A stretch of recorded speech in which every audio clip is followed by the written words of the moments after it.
Hi everyone, Gunner here to quickly say thank you for the continued support you guys are giving me and have been throughout this journey and whatnot.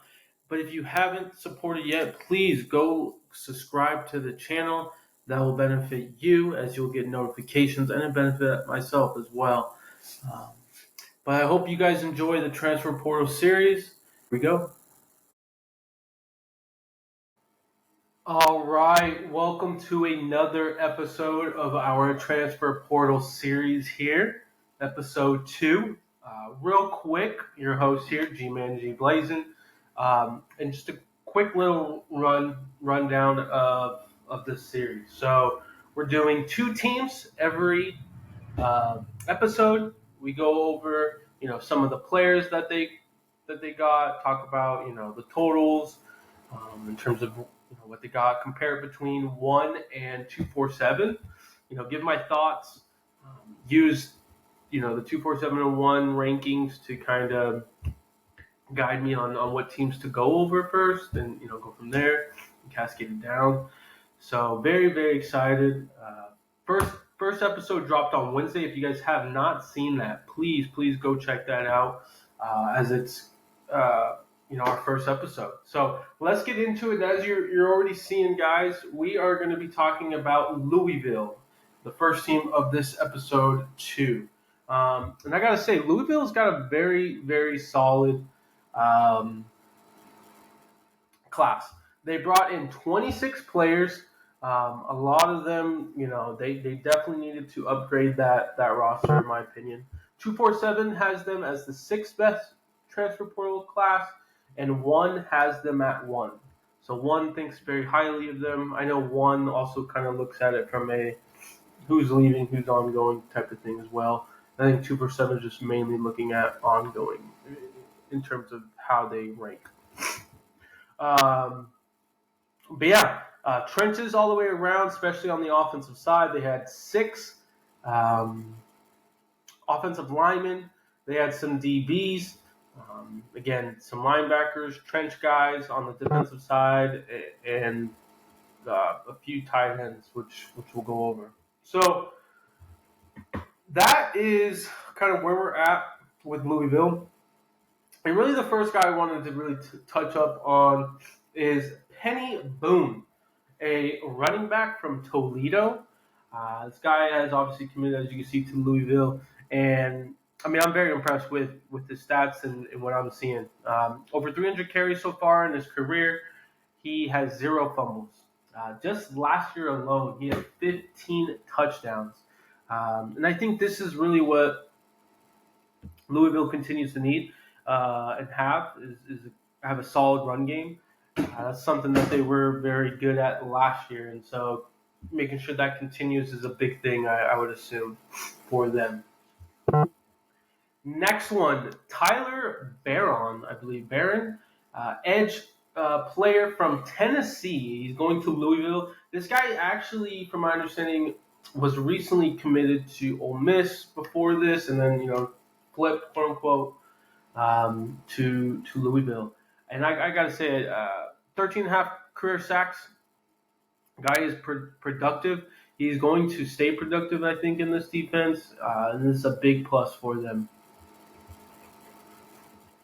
Next one we got, guys, is Ja'Cory Brooks from Alabama, wide receiver, 6'2", 195, as you can see.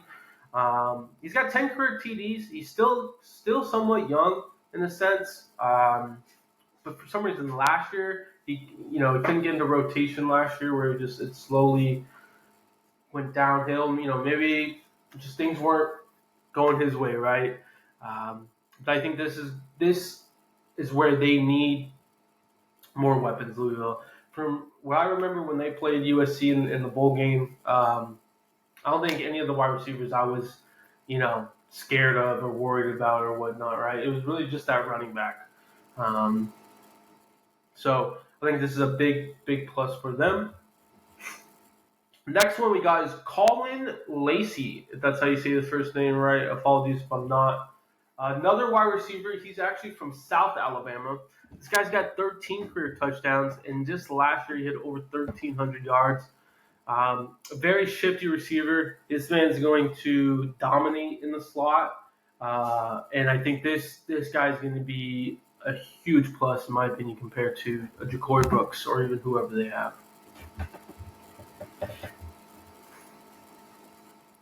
All right, now lastly, guys, what we're going to talk about is Mark Redmond, a tight end from San Diego State. Big body, can block and catch, very solid, and another piece for that offense, right? You need to have more weapons and whatnot than just a running game and then a couple wide receivers. So, overall, I like this class. I do think though, I would tend to go towards the 247 side in terms of being at the sixth best. I even would have Colorado above this class, in my opinion, for Louisville. So, if you were to kind of rank it, would be Ole Miss, Colorado, and Louisville so far in terms of the top three classes, in my opinion, and whatnot. So, kudos to Louisville. They definitely need to, again, upgrade that roster as they continue to build on what they did. They were runner-up for the ACC champion. And we'll have another solid season in that conference. All right, guys, we're going to take a quick break here, and then we'll get into the next school.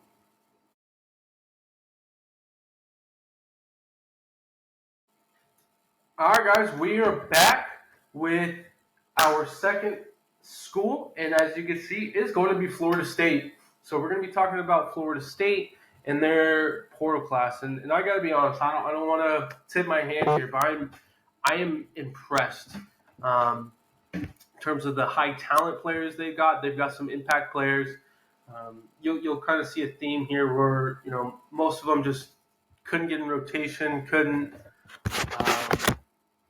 be consistent enough. But I think that's a product, in my opinion, of Alabama's roster. Man, they had so many dudes on that roster. So I think they're going to be impactful, basically, for Florida State. So they had 15 total. 247 and 1 agree. They think this is a top 4 class. I'll give my thoughts after, but this is a very, very good class. So again, 15 players, and we're going to start with the first one, guys. Sean Murphy. Okay, Sean Murphy was a linebacker from Alabama. Couldn't get in the rotation, young still, and I think he's going to be an impact player. I think he's going to get right in, get in the rotation, and make some plays. So excited about where he's at. Next one we got, guys, is Roy Dell Williams, another guy from Alabama, running back here. 11 career touchdowns, was in rotation, over 200 carries. I think this is potentially their biggest piece here. Just kind of going back last year and thinking about FSU's games and whatnot, I think that's probably would be their downfall, would be their running game. And with a guy that's got over 200 carries, has 11 career touchdowns, been in the SEC, right, in terms of physical standpoint, he'll be able to do some work in the ACC. So excited to see what he can do for Florida State. Next one we got is Sione Loloe from Oregon State. He is an edge. He can be a 3-tech, 5-tech kind of guy. He's more of a run stopper. So he's not huge in terms of sacks, but he's very instinctive, understands the game very, very well. Somebody that USC was going after. Actually, the rumor was that he was going to go with us, but Florida State's Florida State. Can't, gotta respect it at the end of the day. So, but yeah, like I mentioned, you can move him around on that D line and in terms of the situations and not. So, huge plus for Florida State here with their defense. Next one we got is Earl Little II from Alabama. He's a DB, redshirted last year basically, and is very, very young still. So 6'1", 190. He's got solid length to him. He's going to be able to fit right into that defense and make some plays.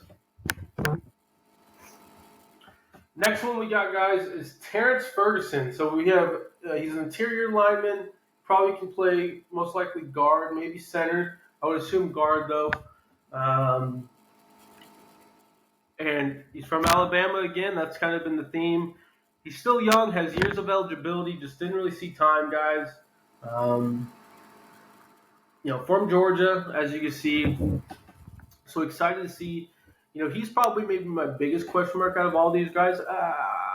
Probably maybe the next guy, but he's one of them where that's the big question mark is will he be able to have an impact on this Florida State team. Next one, this is probably the biggest question mark I'd say in terms of just is he going to get it right, is Malik Benson, wide receiver, 6'1", 195. He was the top JUCO wide receiver, if you guys don't recall, a couple years ago. Alabama gets him right, and he just couldn't get in the rotation. I mean, that was kind of the theme with most of these wide receivers at Alabama, where they just couldn't, get separation, couldn't, do things consistently, it sounded like. So we'll see. I think FSU in that offense fits better from a wide receiver standpoint, especially with the quarterback that they have, which we'll talk about. So I do think he'll be able to kind of flip that switch, given that this is his last year, and make some moves, make some noise as well. All right, next one we got here is Tamawa Duroje. I'm most likely saying that last name or just his whole name in general. Redshirt sophomore. He is very, very young. He had 3.5 sacks last year. He's strong for his young age. I think the redshirt most likely helped for that. But he was a beast. Went to West Virginia this past year. As you see, he was a 3-star, so he's impressed. Somebody that West Virginia saw as a diamond in the rough, and sadly, he left and probably got a better opportunity, unfortunately. So 6'4", 280. I think this is somebody, again, him and Sione, man, move them around and create some havoc. Especially from this guy's standpoint, he's probably more of a get that QB kind of guy. Next guy we have is Jalen Brown from LSU. He's freshman, young, highly recruited, redshirt freshman. As you see, right, he was a top 100 player as a recruit. Didn't see the field, but I mean that just shows the product of LSU's wide receivers, right? They have got Malik Neighbors and some other people, and this just shows that Florida State as well, right? They had Keon Coleman, they had Johnny Wilson. Those guys are gone, right? You gotta replace these guys, and I think that's what I've noticed with Florida State in particular is that they're definitely getting high talented players to replace the highly talented players that leave, and are looking to bank on consistency and them flipping that switch and getting things right. Another guy, this is somebody that I mean, think about him, Tamawa, and Sione, man. This is a crazy 3 rotation you got right here. Marvin Jones Jr. from Georgia, young, highly recruited. Didn't see the field last year, and that's just a product of Georgia, right? I mean, this is the thing with Alabama's and Georgia's. They're so deep. You can't play everyone, right? So he goes home. He was a 5-star, top 25 player in the nation, guys, as a recruit. So he's going to be able to get more comfortable at home in Florida and create some havoc, I think, in Florida State. So big get for Florida State. And then lastly, guys, we got to talk about him. DJU, man.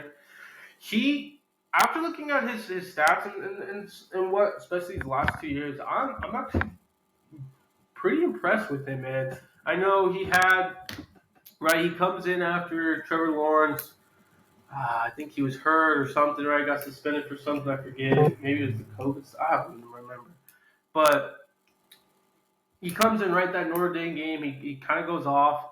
And then right the next season, he throws 10 interceptions. I think he had more interceptions um, than touchdowns that year, if I'm not mistaken. He did. Just confirm that. But he's got over 50 touchdowns in his career. His last 2 years, he had a 3-to-1 touchdown to interception ratio. And I think with getting a Rodell Williams, getting these wide receivers and the rest of the crew that they have there in the roster they've been building throughout these years, he'll be able to just be efficient. Don't make him do too much. And I think that was great these last 2 years, especially at Oregon State. They just let him run the offense and didn't let him do too much. So as long as they continue to do that, I think this is a solid pickup for Florida State. He'll be able to move the ball and be a very highly contender in the ACC. So that is it for DJU guys. And again, for Florida State, I got to be honest. This probably I gotta compare Ole Miss and Florida State again, but I am leaning this to be my top class so far. If not, it's definitely 2. I think it's definitely better than Colorado and Louisville. So we'll just stay 2 for right now. So it'd be Ole Miss, Florida State, Colorado, and Louisville. I have high regards on this class and what the staff over there in Florida is doing. They truly understand the game of recruiting, understand the game of transfer portal, and they're kicking butt, man. So shout out to Florida State and that staff, and excited to see these players, ball out. Real quick, they pretty much made sure they focused on the trenches on both sides, right? They got 3 offensive linemen, 4 D linemen / edge, a couple running backs, a couple wide receivers. So they're definitely making sure that they get the right pieces for that roster. But guys, that will conclude episode 2 of Transfer Portal Series. Let me know in the comments what you guys think of my thoughts, right? Let me know. I want to hear what your thoughts are as well, right? Do you think Florida State's class is horrible? Do you think Colorado's class is horrible, right? Whatever the case may be. Let me know those thoughts. But as always, don't forget to subscribe. Don't forget to get that notification on so you can get notified when we're dropping videos here. But as always, guys, enjoy your day. Enjoy your weekend. Peace.